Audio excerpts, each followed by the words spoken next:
Es Puro Marketing con Santiago Hernández.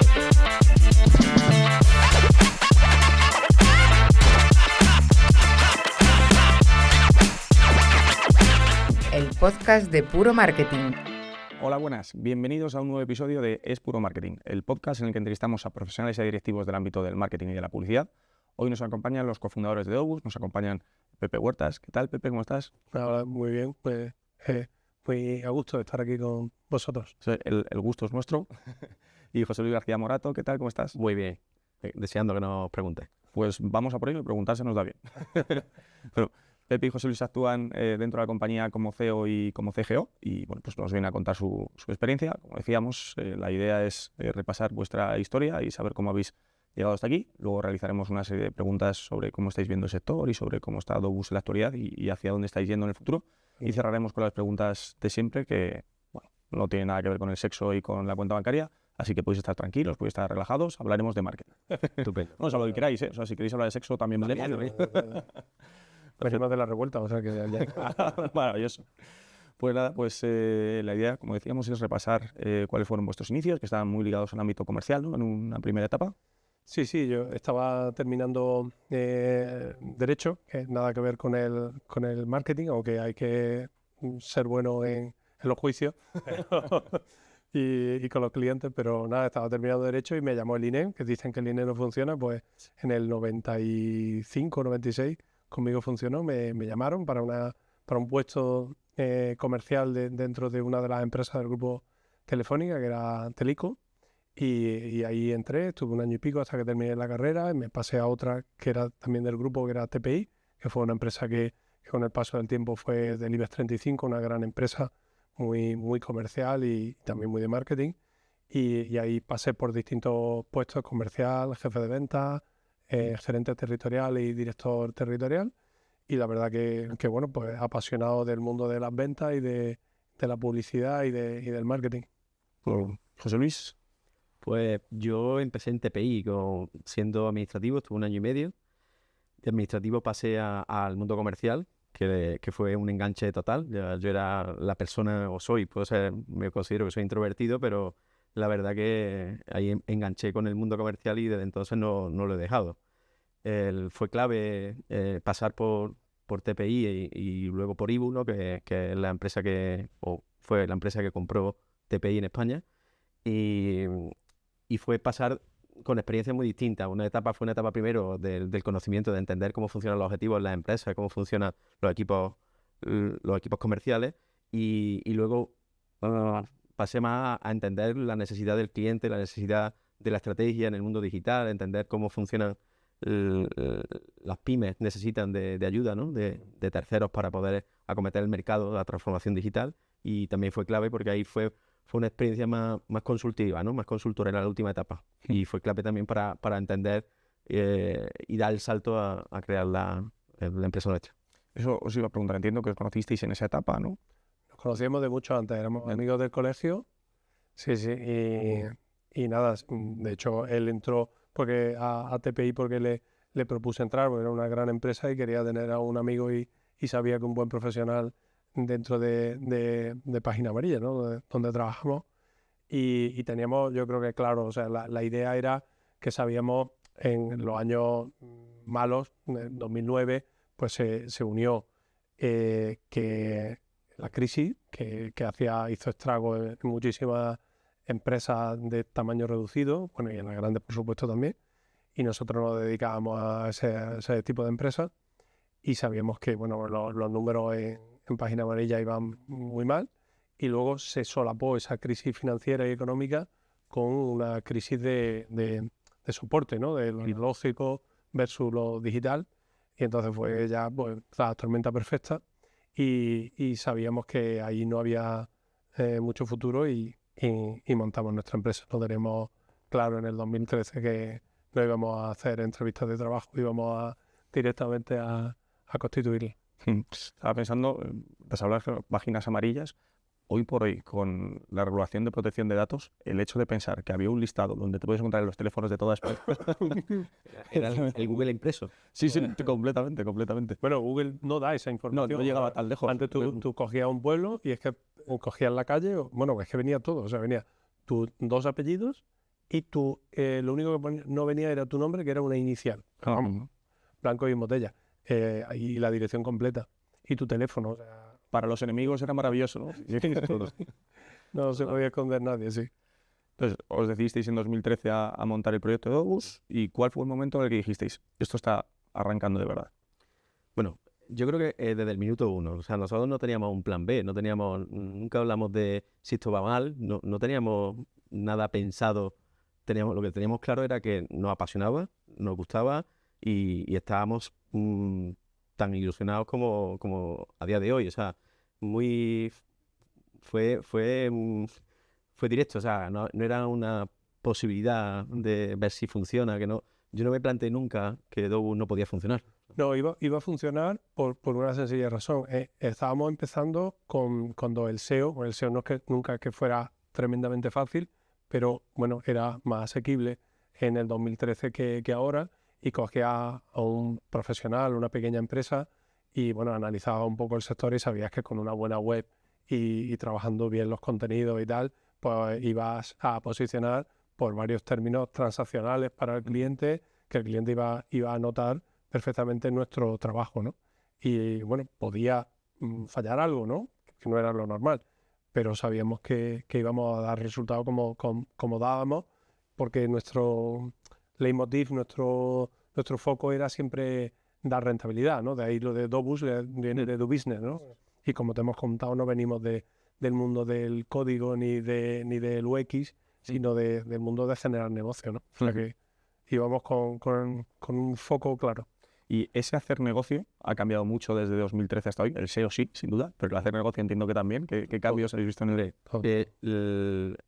En el primer momento nosotros el objetivo nuestro era crecer. O sea, era día a día, era visitar clientes y tener un volumen suficiente como para crear estructura propia, porque al principio teníamos proveedores externos. El objetivo fue tener todo nuestro equipo que fuera interno. Y a día de hoy, evidentemente, pues los servicios han cambiado por completo, hemos aumentado muchísimos servicios y evidentemente ahora estamos mucho más comprometidos con el dato, ¿no? Con el retorno, con el ROI de nuestro cliente, con estar alineados, ¿no? Con la estrategia del cliente. La verdad que son momentos muy diferentes y para nosotros estamos en un momento más de consolidación, de profesionalización de todos los managers con sus equipos, que en esa etapa inicial, ¿no? Que era... Bueno, pero yo lo que creo que lo que ha cambiado radicalmente es la ampliación del portfolio, pero ya medíamos, nosotros ya hacíamos cuenta de cuál era el umbral de rentabilidad de la inversión que hacía el cliente. Nosotros siempre le poníamos negocio encima de la mesa, siempre sabíamos cuántos leads necesitas con esta conversión y con este ticket medio para tener ROI. Y nosotros íbamos siempre con ese objetivo. Ahora lo que pasa es que son muchos más canales y más complicados, ¿no? Sí, cambia el canal, pero o sea, coste de captación de cliente, cuánto retorna dicho cliente. Eso no ha cambiado tanto. Totalmente. Uno de los puntos que más me llama la atención en el mundo empresarial es las relaciones entre socios. O sea, vosotros estábamos hablando, cada uno tiene su función delimitada dentro de la agencia. ¿Eso fue así desde el inicio o ha habido ciertas dinámicas que han hecho que os complementéis de esta manera o cómo lo habéis gestionado? Bueno, con el tamaño nos tenemos que organizar, o si no, entre bomberos nos pisamos la manguera, seguro, ¿no? Al principio estábamos los dos haciendo de todo. O sea, al principio, como ha dicho José Luis, teníamos externalizada la fábrica y nosotros éramos comerciales que salíamos temprano por la mañana y no sabíamos cuándo llegábamos después de hacer no sé cuántas visitas, ¿no? Nosotros íbamos a vender y esa era nuestra función. No había plantilla. Ahora con 80 y tantas personas, pues evidentemente, o 90, 92. Y pues ya te tienes que organizar y yo no estoy en gestiones comerciales, estoy mucho más en finanzas. Y luego la incorporación de distintos socios, la finalidad que han tenido es que lideren un área concreta de la estructura y que sean los líderes de ese área, ¿no? Y lo que vamos buscando con la incorporación de nuevos socios es que es tener un especialista en la casa y alguien que también sabe hacer desarrollar a su equipo, ¿no? Desarrolla a su equipo y es líder en determinada materia. esa etapa en la que erais vosotros, ¿cuál fue el primer cliente en el que dijisteis, vale, hemos conseguido algo potente, estamos en ello? Lo habéis dicho que desde el inicio veíais que era algo serio, pero ¿hay algún punto en el que dijerais, Yo creo que arrancamos? todos los clientes fueron importantes para nosotros. No teníamos ninguna cuenta que para nosotros que fuera clave para nosotros o era antes y un después para nosotros. No lo teníamos muy... Sí. Antes teníamos mucho que demostrar y también teníamos, yo creo que íbamos como a predicar, ¿no? O sea, como los testigos de Jehová o los mormones y tal que salen, y porque la gente no conocía lo que era el marketing digital ni lo que podía traer a su negocio. Entonces, gran parte de las conversaciones iniciales era darle esa culturilla para que supiera o por lo menos tuviese algún elemento de juicio para decir quiero hacer inversión en esto, ¿no? Y una vez que la hacíamos, que no sé, el cliente no nos trata ahora como nos trataba al principio, que tenías que demostrar y éramos dos pardillos, ¿no? Pero bueno, ahora también lo seguimos siendo, pero no es que hayamos llegado a ningún sitio, pero bueno, no te vende de la misma manera, ¿no? Ya habéis evangelizado a mucha gente. Sí, total. ¿Y llegasteis a plantearos tirar la toalla o...? Claro. Yo no he sentido esa sensación de decir hasta aquí hemos llegado, nunca la he tenido. Al revés, lo que tienes siempre es retos diferentes y crees que nunca has llegado a nada. O sea, la sensación de que todos los días tienes que aprender, todos los días tienes que investigar, innovar, tienes que estar con el equipo, digamos, sintiendo las necesidades que hay en el mercado, porque todos los días hay necesidades de clientes nuevos y de servicios nuevos que vamos incorporando. Y para mí cada día, si cabe, más apasionante, o sea, que el primer día. Lo que sí ya, por lo menos en mi caso, con mi edad, que lo próximo que cumpla son 52 tacos, no tirar la toalla, pero sí dejarla dobladita y en algún sitio bien organizada para que venga y la coja otro. Eso sí lo pienso ya cada vez más, ¿no? Aunque tengo energía y ganas de estar muchos años todavía, pero ya vas pensando en eso, ¿no? En organizar que otro coja tu toalla.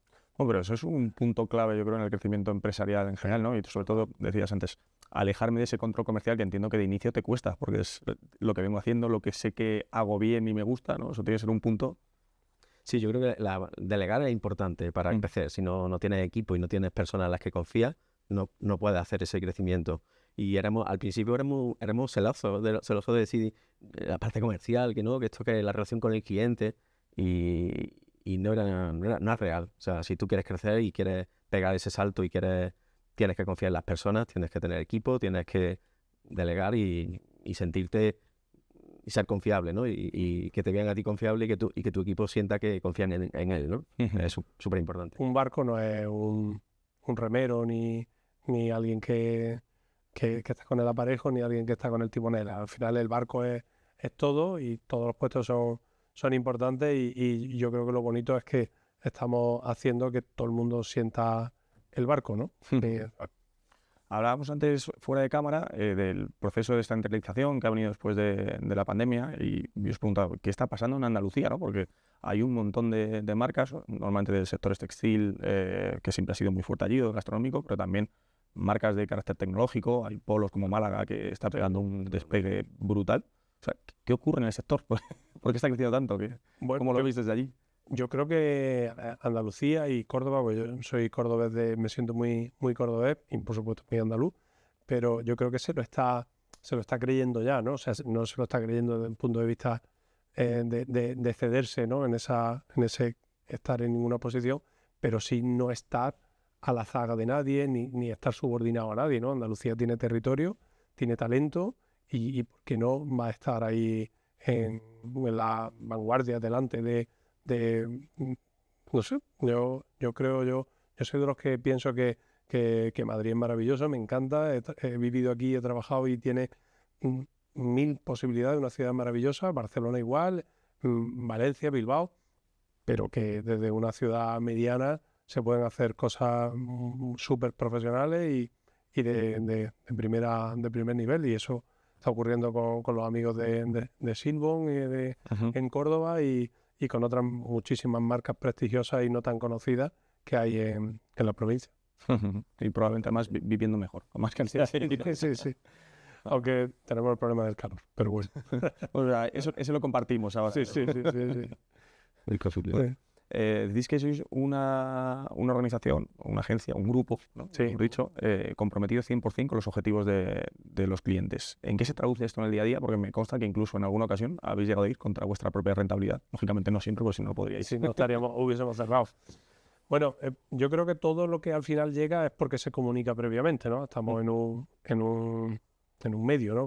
Como es Puro Marketing, que sabe perfectamente la necesidad de comunicar. Entonces, internamente, nosotros estamos diciendo que el cliente es lo primero, ¿no? Y es lo que pagan todas las nóminas y nuestra sede y todo. Entonces, eso hay que comunicar y tener espacio. Y decimos, por ejemplo, tenemos reuniones semanales, todas presenciales, allí en un espacio bonito que tenemos en la sede, y allí hay 80 o 90 personas escuchando cómo la contribución de un determinado profesional ha hecho que el proyecto vaya muy bien, ¿no? Entonces le damos sitio a que la cadena está compuesta de muchos eslabones y que cada uno de los eslabones son clave para que la cadena sea tal, ¿no?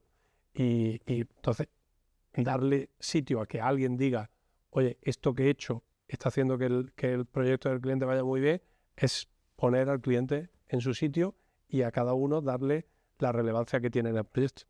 Como por ahí. Y eso, yo creo que la confianza del cliente es fundamental. O sea, el cliente tiene que saber, nosotros tenemos que saber que aportamos valor al cliente. Si vemos que hay clientes que no tienen claro ese mensaje o que no están alineados con lo que le aportamos y lo que le aporta el marketing, la estrategia, ahí es donde realmente no somos válidos, o sea, porque se rompe, como ha dicho Pepe, se rompe esa cadena y nosotros nos tenemos que sentir pues que funcionamos, que llevamos retorno, que la estrategia está funcionando y que están creciendo y que con nosotros, con nuestros servicios, pues el cliente crece, ¿no? O se transforma. Y es fácil impregnar todo esto dentro de la cultura, dentro de todos estos que estaban en el barco. Bueno, cuando delega pasa eso, ¿no? Que a veces el mensaje no llega tan bien como tú crees que debería de llegar, ¿no? Porque es lógico, esto es el teléfono muchas veces y alguien interpreta y comunica, pero hacemos esfuerzos por esa comunicación transversal en la que nos escuchemos todos, para que todos los mensajes core.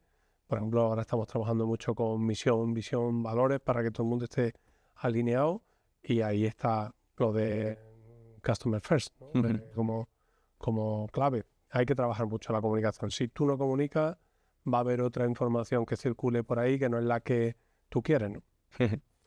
Uno de los aspectos que a mí me llama la atención de vuestro grupo es eso, que sois un grupo, es decir, no sois una agencia, sino que digamos que lo que sería un departamento en Dobus Group tiene su propia cuenta de resultados, porque es una sociedad distinta incluso. ¿Cómo es esto? ¿Cómo os dio por...?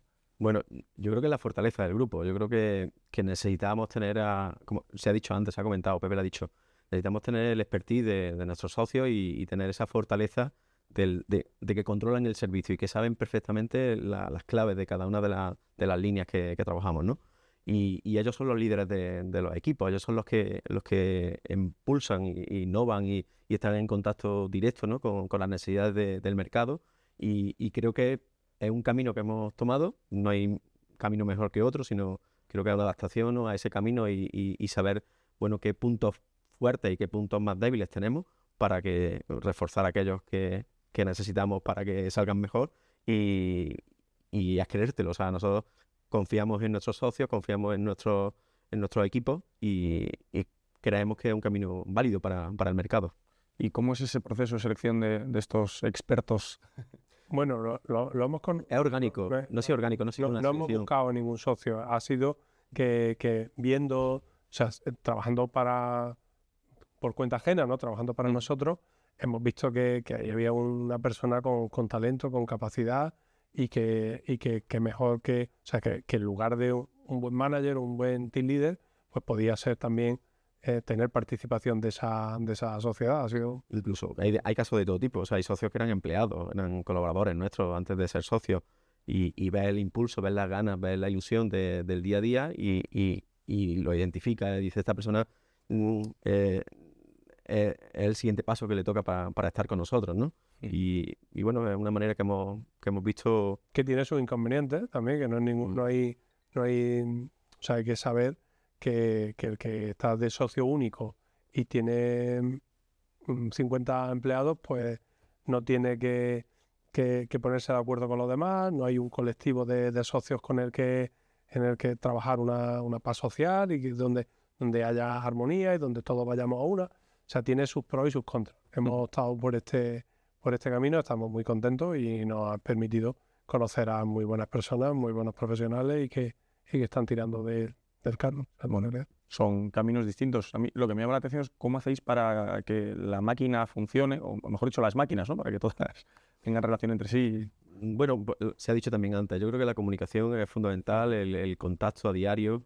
Nos vemos muy a menudo, o sea, hay mucha reunión para la toma de decisiones, hay reuniones de todo, hay reuniones de área y reuniones que son transversales, que son necesarias de implantar cosas en todas las áreas, y después también muchas herramientas colaborativas, muchas herramientas de flujo de trabajo que son necesarias para que todos los proyectos pues, vayan al ritmo necesario, y después también tenemos un director de operaciones, ¿no? Que hace ahí de match entre todos y es máquina generando esa comunicación entre ellos y llevando esas reuniones que hacen falta para desatascar pues, proyectos, tareas y esa es la manera.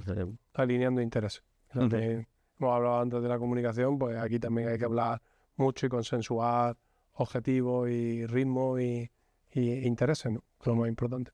Los team leaders forman una posición fundamental, ¿no? Dentro de vuestra empresa. Totalmente. Cuando creces, como hemos dicho, no es que sea deseable, es que solo puedes crecer delegando y ahora pues el performance, el éxito de una unidad depende de su team leader básicamente, ¿no? Y ahí pues nada, hay gente, bueno, todos, ¿no? Como nadie nace sabiendo y hay que dedicarle tiempo y ayuda porque en muchos casos son jóvenes, tienen muchas ganas de hacerlo bien y tienen su área de mejora, pero ahí hay que invertir y apoyarles para que se conviertan en grandes líderes de su equipo.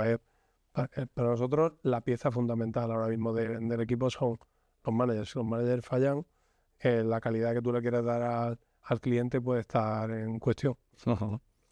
Tanto José Luis como Pepe habéis hablado de comunicar y de delegar. Había una frase con la que me he quedado antes, que era la de doblar la toalla, no tirarlas, sino doblarla para el siguiente. ¿Tenéis ya mecanismos entonces desarrollados de cara a siguientes generaciones? Adobus tiene vocación de permanencia. Bueno, hemos hablado mucho, lo que tenemos pendiente es formalizarlo para las siguientes generaciones, para ver si tiene sentido o no. Lo que sí queremos es que nosotros no estemos como piezas del engranaje. O sea, nos quedan años de impulsar y de dirigir y de ayudar, pero queremos que hasta en el comité de dirección estemos allí desde una posición casi de mentorización y de ayuda y de asistencia más que de funcionalidad. Ya en el propio comité, todas las funciones propias de una empresa están asignadas a los otros 4 miembros del comité, que no somos ni José Luis ni yo, para que si faltamos o dejamos de estar, la maquinaria funcione perfectamente. Y por supuesto que queremos continuar. Dobus no puede desaparecer si alguno de nosotros o nosotros dos no estamos en Dobus. El objetivo es que permanezca en el tiempo. Ese es nuestro objetivo que siempre tuvimos claro. O sea, nacer, pero para que no se muera con los fundadores. ¿Y con qué tipo de empresas trabajáis? Así nos podéis compartir algún caso de éxito. Eso ha ido cambiando muchísimo con el tiempo, como te hemos dicho en ese momento, ¿no? Sitúate de los dos con el coche, con nuestra cartera y predicando, ahí valía cualquier tipo de cliente. No quiero decir ningún sector para no ofender a nadie, ni ningún tamaño, pero ahí valía cualquier cliente que quisiera hacer una inversión mínima mensual para que le llevásemos un rudimentario e incipiente marketing digital y valía todo. Eso ha ido migrando cuando nuestro posicionamiento, y no me refiero solo al de buscadores, sino a nuestro posicionamiento como marca, ha ido cambiando y hemos tenido acceso a otros mercados, pues se han acercado a nosotros empresas de otro calado y mucho más potentes, con un presupuesto, con personas que entienden de marketing y saben elegir una buena agencia. Eso ha ido cambiando. Ahora mismo tenemos en la bolsa de clientes que por suerte nos acompañan desde el 2013 y que sigan con nosotros mucho tiempo, y los clientes de los últimos años, que eran clientes ya pues con panorama nacional, internacional y, como te he dicho, con tamaño. O sea, ahora podéis se puede elegir hasta cierto punto, o sea, sin ser una diva, ¿no? Pero podéis... Bueno, sí, tenemos más leads que clientes que somos capaces de atender potenciales, clientes nuevos. La verdad que sí estamos en una posición, ahora mismo estamos en una posición pues privilegiada porque el triaje que hacemos pues es muchísimo más Más estricto, estricto, más riguroso, más exigente. porque tenemos el volumen que tenemos de leads pues realmente es alto. Entonces pues nosotros bueno pues nos cansamos de hacer no sé cuántas visitas todos los días y Al inicio. al inicio y a día de hoy ningún ejecutivo tiene que salir de la casa para traer un cliente a la casa. Los clientes llaman, rellenan un formulario y se le atiende, se le hace un triaje y se le atiende una vez que ellos ya han solicitado estar con nosotros. Entonces es una diferencia abismal. O sea, yo creo que no le podemos llamar a la puerta que el cliente te llame a ti y quiera tu servicio. Bueno, la verdad es que José Luis, como jefe de Growth, es un bendito problema, desde luego, Sí, es un sí, bendito problema el hecho de decir, es que no podemos. Sí, es una realidad, pero sí, y tenemos que seguir trabajando en ello. O sea, es una combinación de distintas palancas y seguiremos trabajando en ellas para que no falte. Y ahora que tenéis esa opción de triar, de seleccionar, como decís, ¿qué tipo de clientes os gustan y de cuál huiríais como de la peste? Huir, yo creo que teniendo ¿cómo decir? Un debate, una charla sincera y honesta con nuestro cliente, no hay que huir de ninguno. Lo que creo que hay, no todos los clientes son para una agencia, ni todas las agencias son para un cliente. Entonces, lo que hay que encontrar es ese match, oye, nos entendemos, hablamos el mismo lenguaje, y si vemos que sí, ¿no? Si existe ese amor, pues sabemos que vamos a ser la agencia del cliente y otros que no, con independencia del sector donde estén. Sí es cierto que nos gusta mucho el B2B, ¿no? Y tenemos muchos o varios casos de éxito del industrial, del sector industrial, haciendo D2C, y la verdad que... Sí, tenemos de todos los sectores, no hay pero que es raro no hay encontrar nada. sectores que no hayamos tocado. Y lo más importante, creo que lo he dicho antes, es la confianza del cliente y sobre todo que valore el marketing. O sea, que valore, que entienda lo que le aporta a su negocio. Igual que nosotros tenemos que tener ese compromiso, con su negocio, y tenemos que entender el negocio del cliente. Tú tienes que hablar de resultados y tienes que hablar económicamente hablando, ¿no? De cómo va la generación del negocio, cómo impactamos, ¿no? en su negocio. Él tiene que saber también cómo impacta el marketing en su negocio, porque si no, no va a existir nunca ese match que estamos diciendo, ¿no? Y ese es el punto clave de una buena relación entre este tipo de proveedor y cliente, ¿no? Mencionabais antes que estabais con la parte de misión, visión y valores. ¿Cómo se conjuga los propósitos, digamos, de carácter ético, ¿no? con la necesidad de generación de negocio? Bueno, como has dicho antes José Luis y tú, y bueno, lo hemos comentado, estamos en una situación afortunadamente privilegiada para poder elegir, ¿no? Entonces, yo creo que ahora se nos pone eso fácil. Yo creo que, como te he dicho antes, con honestidad y con franqueza, hablarle a un cliente y surge el no match, surge, ¿no? Fácilmente, ¿no? Como en el programa de televisión, pues, como amigos, ¿no? Pues al final yo creo que eso se ve y hay negocios que te gustan menos y negocios con los que dices, me tiro a la piscina con este hombre, con esta mujer porque me encanta su negocio, y otros que menos, y al final, teniendo claros tus valores, yo creo que hacer ese enlace con quien tú quieres.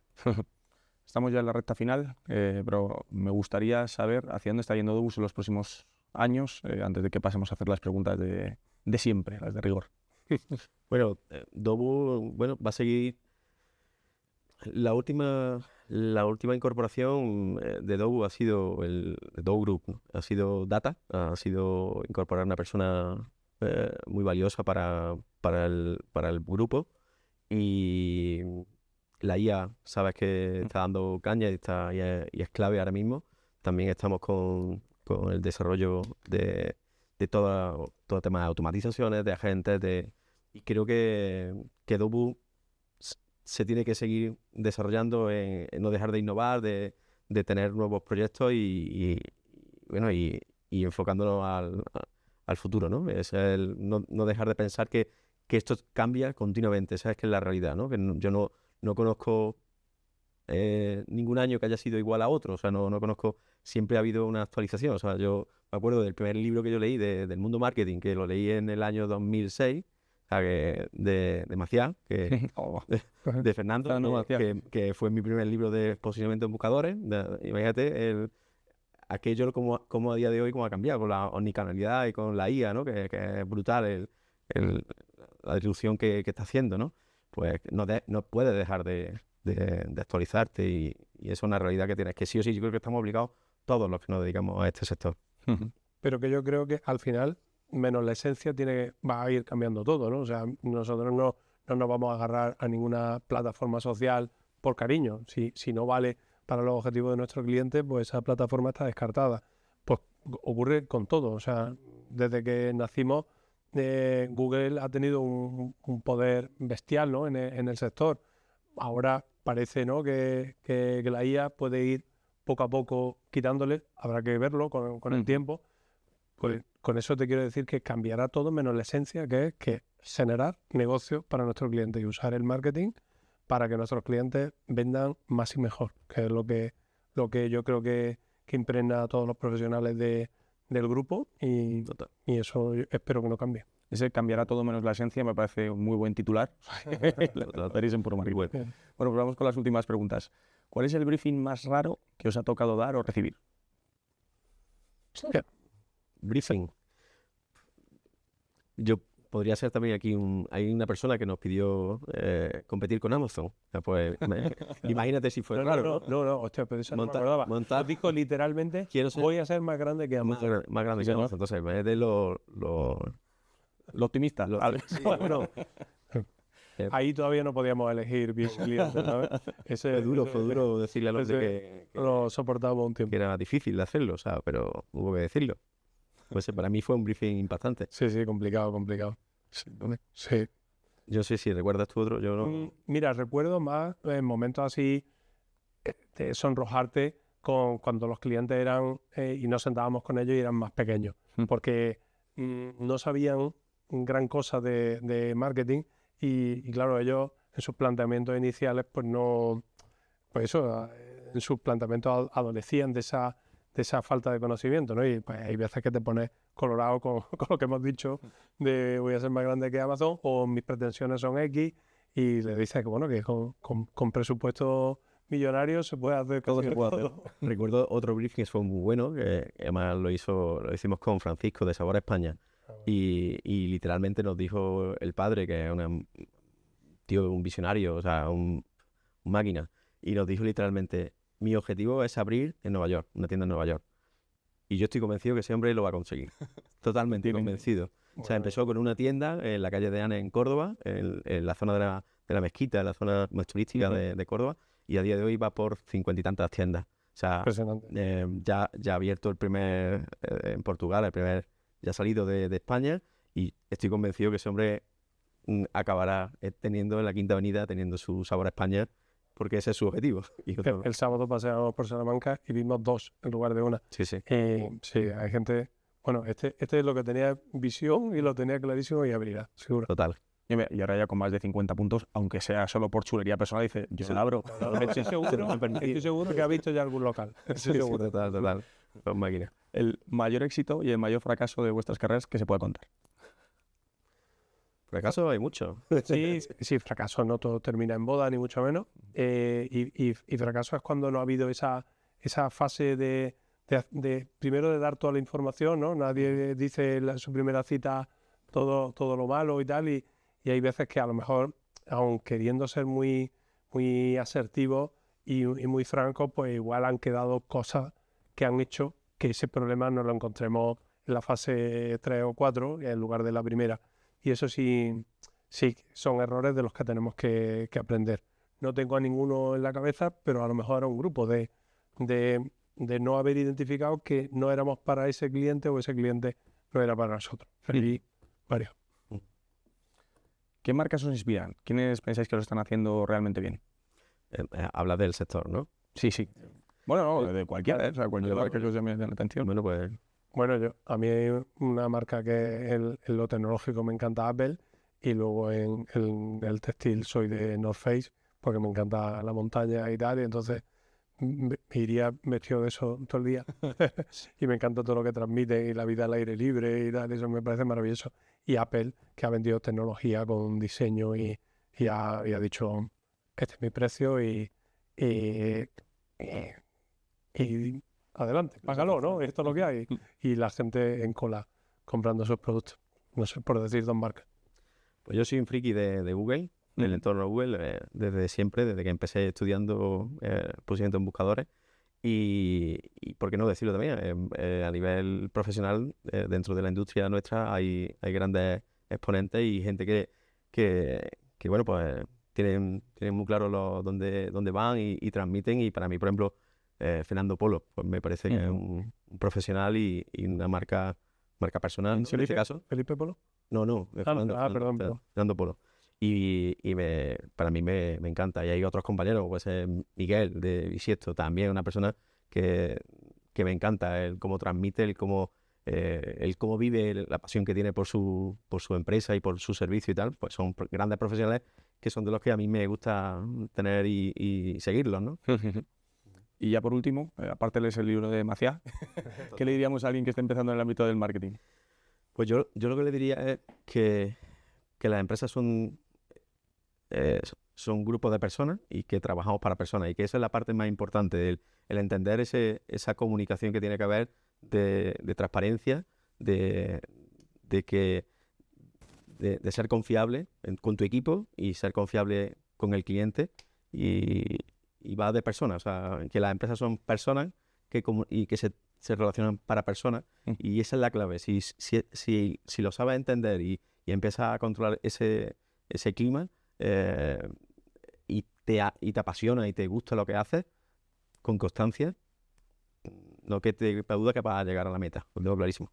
Yo, por complementar un poco lo que dice José Luis, diría que lo que no son cuentas son cuentos, y que aprende un poquito de finanzas para tener una visión más holística, más completa de lo que al final quieren las empresas, que es generar riqueza, generar flujo de caja libre, y que tenga esa visión, además de la marketingiana, que tenga esa visión para llegar mucho mejor a los insights de compra del cliente. Si le hablamos a una persona profesional del marketing que quiere ganarse la vida en el mundo del marketing.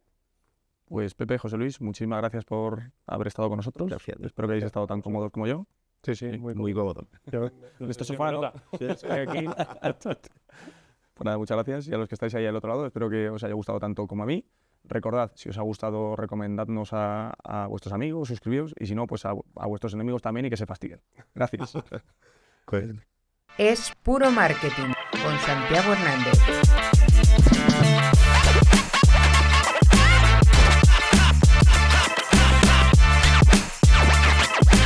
El podcast de Puro Marketing.